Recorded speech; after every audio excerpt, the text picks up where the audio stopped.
Ish kryeministri dhe kreu i Partisë Demokratike Sali Berisha ka reaguar lidhur me hetimet e nisura nga prokuroria e posaçme për financimin e kuvendit të rithemelimit të zhvilluar me 11 dhjetor 2021. Berisha theksoi se është i hapur për çdo hetim, por nënvizon se tentativa e SPAK-ut për ta lidhur aktivitetin e tij politik me hetimet për pasurinë e tij dhe të fëmijëve është e pafalshme. Sipas tij, ky është një hetim me natyrë politike, e cila nuk ka lidhje me asnjë çështje pasurore të përfunduar më parë në SPAK. Ky hetim politik që bëhet nuk ka asnjë lidhje, ta dini ju dhe ta dini shqiptar, me asnjë hetim pasuror të Sali Berishës dhe fëmijëve të tij. Është një hetim i mirëfillt politik për kuvendin e rithemelimit, për të cilin unë nuk kam asnjë vërejtje. Asnjë vërejtje. Unë kam thënë të them, prokuroria duhet të jetë e lirë, dhe ne qëndrojmë të hapur për çdo lloj hetimi. Por lidhja është mashtrimi ish xhelati i sigurimit të shtetit në bashkëpunim me Dumanin i bën çështjes. Sepse hetimi pasuror i imi është dërguar në gjykat, edhe një është mbyllur hetimi pasuror. Nuk ka lidhje, sepse hetimi pasuror i Sali Berishës dhe fëmijëve të tij është bërë, është kompletuar, është dërguar në gjykat. Është një mashtrim që bën prokuroria. Është mashtrim që bën prokuroria.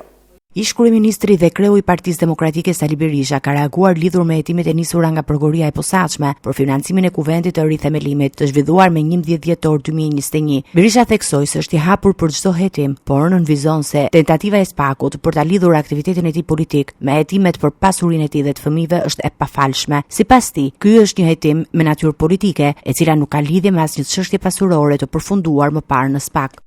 Do dërgojmë çdo dokument, do dërgojmë pa di.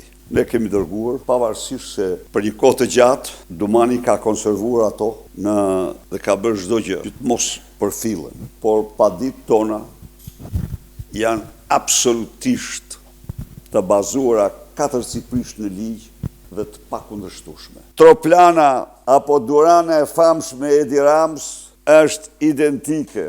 Masi po të shkonin Xhavzotaj, e famshmja Troplan, aty gjeni vetëm livadhet e Fatmir Toplinit dhe nuk gjeni asnjë gjurmë të saj.